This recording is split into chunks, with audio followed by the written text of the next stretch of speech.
been a couple days. Haven't really had a chance to get out and fish too much, but I just wanted to talk to you guys a little bit here. Posted a video the other day on TikTok.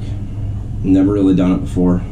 Figured I had a quick little clip of a really neat bass catch, so I posted it up there. It now has 60,000 views. So I'm going to talk to you guys a little bit about what happens in this clip, and I'll post a clip right after it. So what happens is, throwing swim baits on the upper Chesapeake around the grass beds.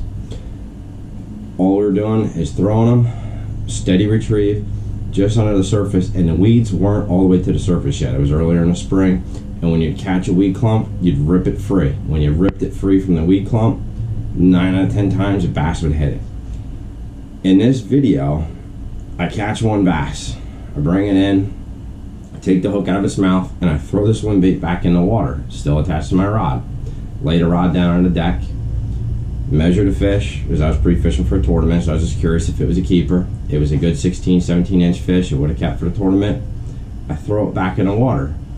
If you watch close, you can see my line is already starting to move at that point, so it's not the same fish, I can tell you that for sure. Another fish grabs the swim bait while it's hanging off the side of the boat and almost rips the rod out of the boat. I grab the rod, catch the fish, and it's actually even a bigger fish than what the first one was. A lot of people on TikTok saying same fish, blah blah blah. Wasn't the same fish, wasn't even that the bait was that great. What happens is, they were schooling on bait fish.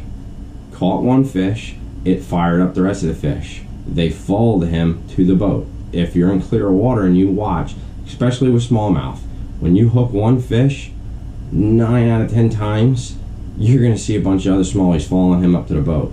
Largemouth will do the same thing when they're schooling on bait fish.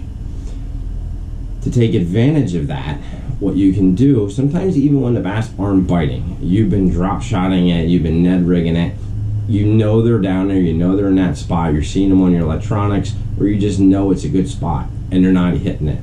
They're just not feeding. It's not their feeding time of the day. You can trick them into reacting to a bait. So everybody thinks, oh, when it's really tough, you gotta slow down. Yes, sometimes you do. But you can also flip and go the other direction and get super aggressive. Burn some big swim baits. Use a jerk bait. Use a spinner bait and stop and start it really erratic. Try to get them to react to it like your household cat would to a piece of yarn getting ripped past his face. It's not looking to eat that, but it's in his instinct when it comes flying past to grab it. And the bass will do the same thing, whether it's a crankbait, a swim bait, a spinner bait. And if you can get just one fish in that school of fish, to say there's 20 fish sitting down there on a rock pile, they're not eating anything. They're not eating a drop shot, they're not eating anything, but you know they're probably down there. If you can get one of those fish fired up to chase and hit something, whether it's a swim bait, spinner bait, anything like that, jerk bait works great for it. If you can get one fish in that school fired up, as soon as you land that fish, if you're in a tournament, put them in a tank. If you're not, get them right back in the water. Don't pause for pictures or anything like that. Get right back in the water, same retrieve, because the rest of that school just saw that fish eat, and it fires them up. They're all going to start to eat.